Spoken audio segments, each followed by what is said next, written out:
Welcome to Exhibits Today. This is Ann Falcon at narito po tayo ngayon sa pinakamalaking construction exhibition event ngayong taon na to, Worldbex 2025. Kasama po natin isa sa nagpasigla ng event na to, walang iba kundi ang Sangoban, with their marketing officer, Miss Cha.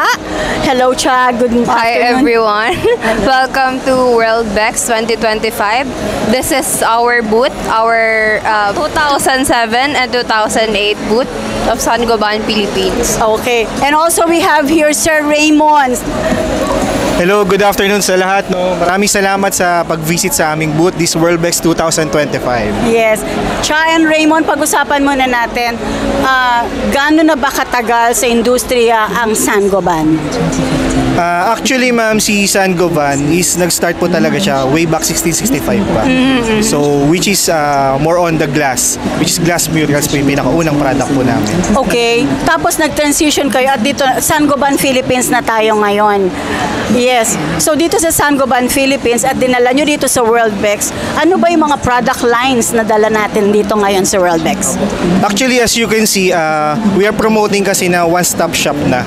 So, kaya kung makikita nyo, marami kaming brands presence dito sa Worldbex 2025, which is andyan yung gypsum board namin, andyan yung facade glass namin, andyan yung mga waterproofing products, skim coat, PU sealants, mga fiber cement boards, mga mechanical ducting, andyan po sila lahat.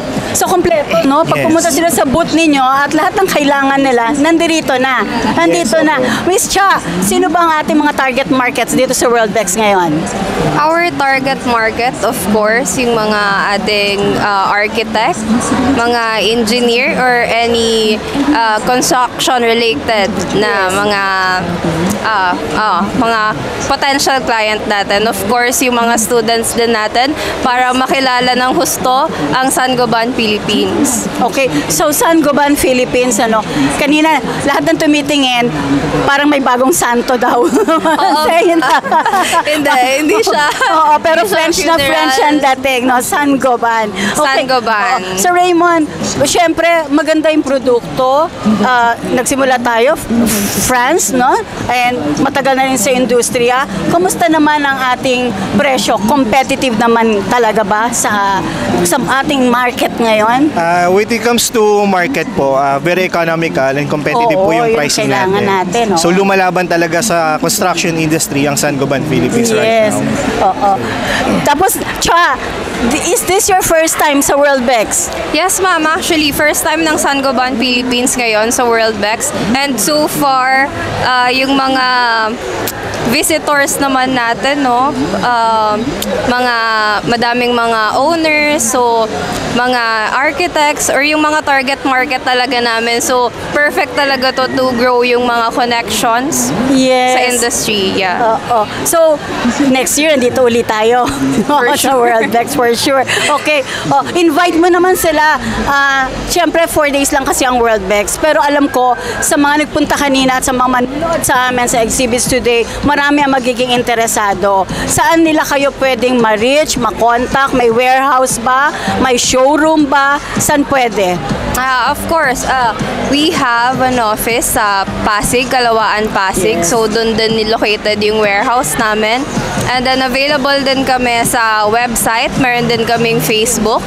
Meron din kaming TikTok actually, pero ayun, di ba kami gaanong ka-active, but soon, meron na din. Available din kami sa Instagram. Pa-like and share na din ng mga contents namin. Yes. So, Sangoban, isa pa uli, invite mo rin sila sa inyong mga accounts, no?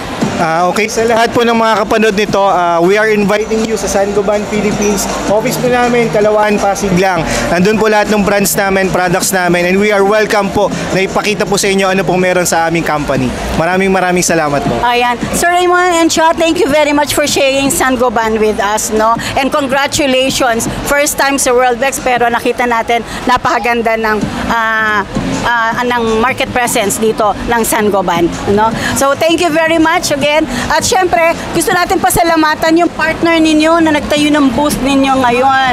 Yeah, can you put a good word for your Yes. partner? Thank you so much, Benyu. So, at ng mga inspo and yung request namin, nandito naman lahat. So, ayun, di naman kami binigo ni Benyu. So, definitely recommended si Benyu. Wow, thank you. Actually, first time namin makapartner si Benyu, so uulit kami. Nag-deliver ng maganda si Benny. Yes. Oh, okay. So, again, thank you very much ha. Maraming salamat. Ito po muli si Miss Anne. Nagpapasalamat po tayo sa ating mga sponsors and of course, Benyu Designs at also our executive producer, Mr. Rick Angeles. Congratulations, WorldBex 2025 at ngayon po, nandito ngayon sa World Trade Center at SNX Convention Center. God bless us all.